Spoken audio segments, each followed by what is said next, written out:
600 pregnant women వీసాలు cancel చేశారంట America వాళ్ళు.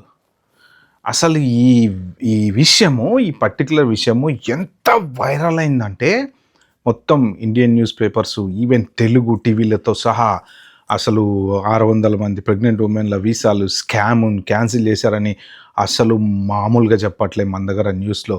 ఒక్కొక్కసారి ఏదన్నా ఒక పర్టిక్యులర్ ఇష్యూ వైరల్ అయితే అసలు అక్కడ జరిగేది ఒకటి, వీళ్ళు చెప్పేది ఒకటి, ఎవరో ఒక పర్టిక్యులర్ న్యూస్ వాళ్ళు దాన్ని రాంగ్ ట్రాక్లో తీసుకెళ్తే ఇక అక్కడి నుంచి ఎంత రాంగ్ ట్రాక్లో తీసుకెళ్తారంటే, అప్పట్లో ఇది టెక్సాస్లో ఒకతను గరాజ్లోంచి వినాయకుడి బొమ్మ తీస్తే ఇల్లు సేల్ అవుతుంది, మీరు కంపల్సరీ తీయాల్సిందే అని చెప్పారు. దాన్ని అసలు ఒక న్యూస్ ఆర్గనైజేషన్ వాళ్ళైతే ఎలా చెప్పారంటే, forcefully he was ask to remove, లేకపోతే నీ ఇల్లు అమ్మను అని చెప్పి ఎస్టేట్ ఏజెంట్లు చెప్పారు, అది నువ్వు తీయాల్సిందే అని చెప్పారు అని చెప్పేసి రాంగ్ ట్రాక్లోకి తీసుకుపోతారనమాట. అక్కడ జరిగింది ఏంటి అంటే, ఇంటికి వచ్చి చూసేవాళ్ళు అందులో ఎవరుంటారో తెలియదు కదండి. ఏ మతం వాళ్ళు ఉంటారో, ఏ కులం వాళ్ళు ఉంటారో, లోకల్ యుఎస్ వాళ్ళు ఉండొచ్చు, లేకపోతే క్రిస్టియన్స్ ఉండొచ్చు, ముస్లిమ్స్ ఉండొచ్చు, ఇంకా వేరే ఏదైనా రిలీజియన్ వాళ్ళు ఎవరైనా ఉండొచ్చు కదా. ఇల్లు అమ్మటానికి ప్రజెంట్ చేసేటప్పుడు మీరు ఇలా ప్రజెంట్ చేస్తే బెటర్గా సేల్ వస్తుంది అని చెప్పి ఎస్టేట్ ఏజెంట్ చెప్పిన దాన్ని ఎట్లా చెప్పారంటే, దానికి ఒక కలర్ అంటిచ్చేసి ఇలా చేస్తున్నారు, అలా చేస్తున్నారు అని చెప్పారనమాట. ఇది రాంగ్ ట్రాక్లోకి వెళ్ళిపోతుంది. ఉన్నట్టు కరెక్ట్గా చెప్పారు. కానీ యాక్చువల్గా ఇప్పుడు ఈ 600 ప్రెగ్నెంట్ ఉమెన్ అని చెప్పేసి అసలు ఫిగర్ ఎక్కడ అఫీషియల్ ఫిగర్ ఎవ్వరు, ఏ స్టేట్ డిపార్ట్మెంట్ వాళ్ళు కూడా, ఏ యుఎస్ డిపార్ట్మెంట్ కానీ, యుఎస్సిఎస్ వాళ్ళు కానీ ఎవ్వరు ఎక్కడ చెప్పలే. మరి ఇది ఎక్కడి నుంచి పుట్టిందో మొత్తానికి నెట్లో పుట్టింది. ఒక్క పేపర్ కాదు, 2 పేపర్లు కాదు, మొత్తం న్యూస్ పేపర్లు, వీడియోలు, ఆర్టికల్స్ అన్నీ వచ్చేసినాయి. అసలు ఏం జరిగింది అనేది నేను పర్టికులర్గా షేర్ చేసుకునే ప్రయత్నం అయితే చేస్తాను ఈ వీడియోలో. ఎవరు టెన్షన్ పడాల్సింది ఏం లేదు. ఎందుకంటే నేను యాక్చువల్లీ చేయొద్దు అనుకున్నా, ఇది ఒక వీడియోనా అని అనిపించింది. కానీ నిన్న మొన్న చూస్తే అసలు మన తెలుగు ఛానల్ చూస్తే నాకే భయం వేసింది. చెప్పడం కూడా ఎట్లా చెప్తున్నారంటే, వాళ్ళు అసలు ఇది ఒక స్కామ్ లాగా వచ్చిన వాళ్ళని వచ్చినట్టు వెనక్కి పంపించేస్తున్నారు అన్నట్టు చెప్తున్నారు అనమాట. దాంతో ఇక మన వాళ్ళు భయపడిపోతారు కదా. ఓకే, యాక్చువల్గా విషయంలోకి వెళ్దాం మనం. So like, share, subscribe, comment, what ever it is. యాక్చువల్గా ఏం జరిగిందంటే, మొన్న ఎగ్జిక్యూటివ్ ఆర్డర్స్ సైన్ చేస్తారు కదా ట్రంప్ గారు. సో ఆ ఎగ్జిక్యూటివ్ ఆర్డర్స్ మీద నేను వీడియో చేయాలి, ఇప్పటివరకు చేయడానికి టైం దొరకలేదు. నన్ను 2-3 అడిగారు. సో అది నేను సపరేట్ ఒకసారి రీసెర్చ్ చేసి, నేను టాపిక్ ఏంటో నాకు కరెక్ట్ తెలియకుండా నేను చేయను కాబట్టి దాని మీద సపరేట్ వీడియో చేస్తాను. దాని తర్వాత టాస్క్ ఫోర్స్ అనేది ఒకటి స్టార్ట్ అయింది. ఈ టాస్క్ ఫోర్స్ వాళ్ళు ఎప్పటి నుంచో ఉంది. యాక్చువల్గా కొన్ని ఆర్గనైజేషన్స్ ఎప్పటి నుంచో ఉన్నాయి యూఎస్లో. ఓకే, కానీ ఏంటంటే వాళ్ళు ఎవరెవరు ఏమేమి చేయాలో అవన్నీ ఏంటంటే ఇప్పుడు స్ట్రిక్ట్గా ఇమిగ్రేషన్ రిలేటెడ్ అమలు చేస్తున్నారు. ఇంతకుముందు అంతా స్ట్రిక్ట్గా అమలు చేయలేదన్నమాట. సో అందుకని ఇప్పుడు పర్ఫెక్ట్గా ఇమిగ్రేషన్ రిలేటెడ్ ఎవరి పనులు వాళ్ళు చేస్తున్నారు కాబట్టి ఇవన్నీ బయటకు వస్తున్నాయి. సో ఈ పర్టికులర్ టాస్క్ ఫోర్స్ వాళ్ళు ఏంటంటే కొన్ని కేసెస్ని ఐడెంటిఫై చేశారనమాట. ఎలా ఐడెంటిఫై చేస్తారంటే, ఫర్ ఎగ్జాంపుల్ ఇప్పుడు ఎక్కడి నుంచన్నా ఒక యూకే నుంచో, లేకపోతే కెనడా నుంచో, లేకపోతే సమ్వేర్ ఆఫ్రికా నుంచో ఒక ఫ్యామిలీ అమెరికాకి విజిటింగ్కి వెళ్దాం అనుకున్నారండి. డబ్బున్న వాళ్ళు సరదాగా వెకేషన్కి వెళ్దాం అనుకుంటారు. వాళ్ళు యుఎస్ ఎంబసీకి వెళ్తారు ఇంటర్వ్యూకి. వెళ్ళిన తర్వాత అక్కడ ఆమె ప్రెగ్నెంట్ ఉండొచ్చు, 3 months ప్రెగ్నెంట్, 4 months ప్రెగ్నెంట్ ఉండొచ్చు. సో ఆ డీటెయిల్స్ అన్ని వాళ్ళు ఫిలప్ చేయాలి కాబట్టి అందులో ఫిలప్ చేసి ఉండొచ్చు. వాళ్ళు ఆబ్వియస్లీ టూరిజంకి వెళ్దాం అనుకుని ఉండొచ్చు. సో ఇప్పుడు వీళ్ళ దగ్గర ఇన్ఫర్మేషన్, వాళ్ళు వీసా గ్రాంట్ చేస్తారు కదా, ఈ ఎంబసీ వాళ్ళు వీసా గ్రాంట్ చేస్తారు. కానీ ఇక్కడ వీళ్ళ దగ్గర ఇన్ఫర్మేషన్ ఉంటుంది కదా. ఈ టాస్క్ ఫోర్స్ వాళ్ళు ఇలా ఐడెంటిఫై చేసిన వాటన్నిటిలో ఏంటంటే, కొన్ని ఇలాంటి వీళ్ళు ప్రెగ్నెంట్ కాబట్టి మళ్ళీ ఇక్కడికి వస్తే ఉండిపోతారేమో. ఈ బర్త్ టూరిజం అనేది ఒకప్పటి నుంచి నడుస్తుంది. జనరల్గా అమెరికాకి ఏదో ఒక రకంగా 7th, 6th, 8th మంత్లో ఎట్లా అమెరికా వచ్చేస్తారనమాట. ఎందుకు అంటే, ఒక్కసారి వచ్చిన తర్వాత వాళ్ళు పిల్లలకి జన్మనిస్తే వాళ్ళకి సిటిజన్షిప్ వచ్చేస్తుంది.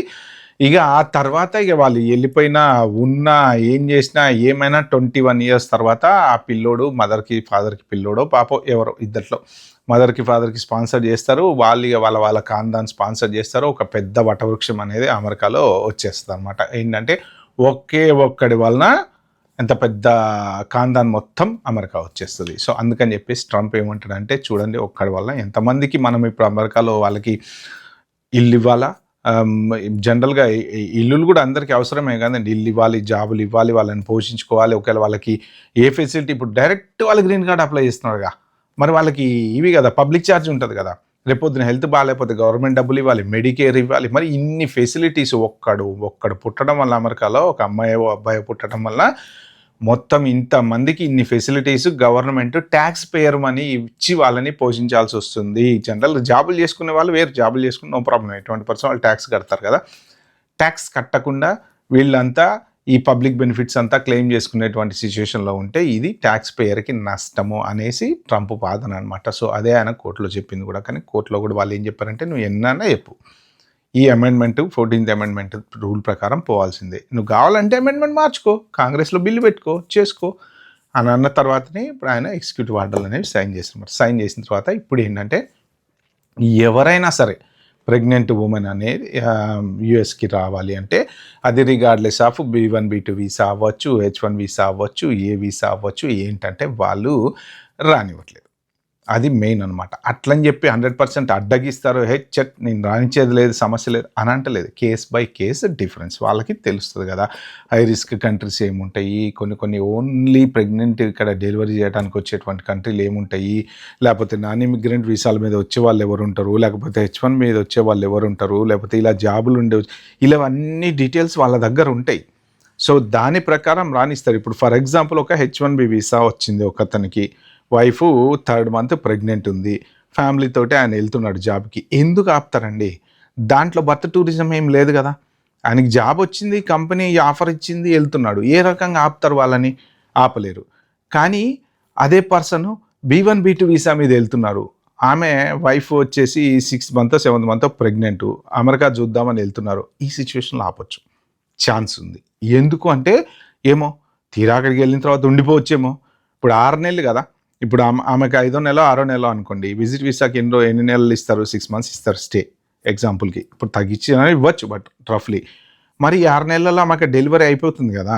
సో విజిట్ వీసా మీద వెళ్ళేటువంటి వాళ్ళకి మెయిన్ తప్ప వర్క్ వీసాల మీద కానీ ఇలా వెళ్ళేటువంటి వాళ్ళకి అంత ప్రాబ్లం అయితే కాకపోవచ్చు. మన వాళ్ళు మీడియాలో చెప్పినంత భయంకరంగా అయితే ఏమీ లేదు. కానీ వీళ్ళు ఏంటంటే కొన్ని ఈ టాస్క్ ఫోర్స్ వాళ్ళు ఇలాంటి వీసాలు ఏమేమైతే ఉన్నాయో, ఎవరెవరైతే ఎక్కువ కంట్రీస్ నుంచి వచ్చే వాళ్ళు బర్త్ టూరిజం కోసం వస్తున్నారు అని ఐడెంటిఫై వాళ్ళకి తెలుస్తుంది కదా, ఇన్ఫర్మేషన్ ఉంటుంది కదా, ఈ కంట్రీ నుంచి ఈ ఏజెంట్లు ఇలా. దీనికి కూడా ఇది కూడా ఒక పెద్ద ఇదే, మన ఏజెంట్లు వైఫ్లను అక్కడ పంపించడము, డెలివరీలు చేయించిన తర్వాత ఇట్లాంటివన్నీ. బర్త్ టూరిజం అనేది ఎందుకు వచ్చింది అంటే దానికి అనమాట. అంటే ఆ లాస్ట్ 7th 8th monthలో ఆమె అక్కడికి వెళ్ళిపోద్ది, ఎట్టోట్ల అమెరికా చేరిపోతుంది. సో ఈ ఏజెంట్లు హెల్ప్ చేస్తారు, ఎట్లా చేరుతుంది ఏందనేది కాదు, వాళ్ళ రూట్ల ప్రకారం డాంకీ రూట్లో వెళ్ళిన వాళ్ళు ఉన్నారు, విజిట్ వీసాల మీద వెళ్ళిన వాళ్ళు ఉన్నారు, రకరకాలకి వెళ్ళిన వాళ్ళు ఉన్నారు, అలాగా డెలివరీ చేసుకొని మళ్ళీ తర్వాత వెనక్కి వెళ్ళిపోయి మళ్ళీ ఫ్యామిలీలు తెచ్చుకున్న ఇవన్నీ రకరకాలు ఉన్నాయన్నమాట. అందుకని ఏంటంటే ఈ టాస్క్ ఫోర్స్ వాళ్ళు ఇలాంటి కేసెస్ ఐడెంటిఫై చేస్తున్నారు. ఐడెంటిఫై చేసి ముందే వీసా రివోక్ చేస్తున్నారు. ఎందుకంటే ఒకవేళ వీసా రివోక్ అయిందనుకోండి, వాళ్ళ ఎంట్రీ అనేది ఎక్కడో ఏదో ఒక ఎయిర్పోర్ట్లో వాళ్ళు బయలుదేరుతారు కదా, బయలుదేరిన చోట అయ్యో మీకు వీసా లేదు, sorry you are not allowed to enter in United States అని చెప్పి అక్కడనే పంపించేస్తారు. సో అలాగా రీవోక్ అయినటువంటి కొన్ని వీసాలు అంతే తప్ప ఈ 600 వీసాలు కావాలని కక్షగట్టి వీళ్ళు ఒక స్కామ్ చేస్తున్నటువంటి వాళ్ళని పట్టుకొని ఎతికి పట్టి వీళ్ళైతే జనరల్గా ఇన్ఫర్మేషన్ అనేది రఫ్లీ ఒక 600 వీసాలు రివోక్ చేసి ఉంటామని గవర్నమెంట్ చెప్పిండొచ్చు. ఇక అదే వరడు మొత్తం అసలు వైరల్ ఎట్లా అయిపోయిందంటే, ఏది న్యూస్ ఓపెన్ చేసినా 600 వీసాలు కావాలని రివోక్ చేశారంట అమెరికా వాళ్ళు అని చెప్పేసి. ఇక అందులో మన వాళ్ళు చెప్పేది కూడా ఎలా అంటే, ఇంకా అసలు నెక్స్ట్ లెవెల్కి వెళ్ళేసి ఇంకా మన H1B వీళ్ళకు అందరికీ ఎఫెక్ట్ అయిపోతుంది, అమెరికాలో ప్రెగ్నెంట్గా ఉంటే పంపించేస్తున్నారంట, ఆ టైప్లో చెప్తున్నారన్నమాట. మీరు ఎవరు టెన్షన్ పడాల్సిందేం లేదు. ప్రెగ్నెంట్గా ఉన్న వాళ్ళు ఎవరు కూడా ఎతికి వాళ్ళు ఏం పంపించట్లేదు. వర్క్ వీసా మీద ఉండి గవర్నమెంట్కి ట్యాక్స్కి కట్టే వాళ్ళు ఎవ్వరు ఎటువంటి ప్రాబ్లం లేదు. కానీ ఒకవేళ ఆల్రెడీ అమెరికాలో ఎంటర్ అయిపోయి ఉన్నా, వాళ్ళకి ఏమైనా ఇన్ఫర్మేషన్ ఉన్నా మరి వాళ్ళ వీసాలు రివోక్ చేస్తే చేస్తుండొచ్చు. ఎందుకు అంటే వాళ్ళకి డౌట్ వచ్చిందని. ఇప్పుడు ఆల్రెడీ ఎగ్జాంపుల్ చెప్పాలంటే, ఒక ఫ్యామిలీ వచ్చారు అమెరికా విజిట్ చేద్దామని వచ్చారు, 6 months ఆల్రెడీ ఎంటర్ అయిపోయారు, అమెరికాలో ఉన్నారు. ఎంటర్ అయ్యే టైంకి ఆమె 6 months ప్రెగ్నెంట్ అని వీళ్ళకి తెలిసింది అనుకోండి, వీళ్ళ దగ్గర ఇన్ఫర్మేషన్ ఉంటుందిగా, I-94 details, CBP officer, USCIS DHS వాళ్ళకి పంపుతారు కదా, తెలిసిందనుకోండి అప్పటికప్పుడు వాళ్ళు స్టేట్ డిపార్ట్మెంట్కి చెప్పి వాళ్ళ వీసా రివోక్ చేయించవచ్చు. రేపు పొద్దున వాళ్ళని ఎక్కడ ఉన్నారో ఎత్తికి పట్టుకొని పంపించేస్తారనమాట. సో ఇలాగా అక్కడ ఎట్టి పరిస్థితుల్లోనూ డెలివరీ అవ్వకుండా ఉండటానికి ప్రయత్నం చేస్తున్నారు. ఎందుకంటే ఇప్పుడు ట్రంప్కి వేరే ఆల్టర్నేటివ్ లేదు కాబట్టి ఎగ్జిక్యూటివ్ ఆర్డర్ ద్వారా కొంత కంట్రోల్ చేస్తున్నారనమాట. సో ఇది మెయిన్ ఇంపార్టెంట్ స్టోరీ వచ్చేసి యూఎస్లో ఉన్న వాళ్ళకి ఒకవేళ రీవోక్ అయి ఉంటే వాళ్ళని ఎతికి పట్టుకొని పంపించేస్తారు. బయట ఉన్న వాళ్ళవి రీవోక్ అయి ఉంటే వాళ్ళకి ఎంట్రీ డినై చేస్తారు. అంతే తప్ప వర్క్ వీసా మీద ఉండి మనం వెళ్ళే వాళ్ళకి మాత్రం, లేకపోతే వర్క్ వీసా మీద ఉండి అమెరికాలో ఉన్నటువంటి వాళ్ళకి మాత్రం ఎటువంటి ఇబ్బంది అయితే లేదు. దాని గురించి టెన్షన్ పడాల్సిన పని అయితే అస్సలు లేదు. ఇంకా మెయిన్ ఏంటంటే ఎవరైనా ఇప్పుడు స్టాంపింగ్లకి వెళ్ళే వాళ్ళు ఎవరన్నా ఉంటే కొంచెం చూసుకోండి జాగ్రత్తగా. మరి అది అంటే జెన్యూన్ జాబ్ ఉంటే ఖచ్చితంగా వస్తుంది, కానీ మరి సిచ్యువేషన్ బాగాలేదు కాబట్టి రాకపోవచ్చు, చెప్పలేం. ఓకే ఫ్రెండ్స్, ఇది వీడియో మీకు నచ్చితే లైక్ చేసి subscribe my channel. Thank you బాబాయ్, హ్యావ్ గుడ్ డే.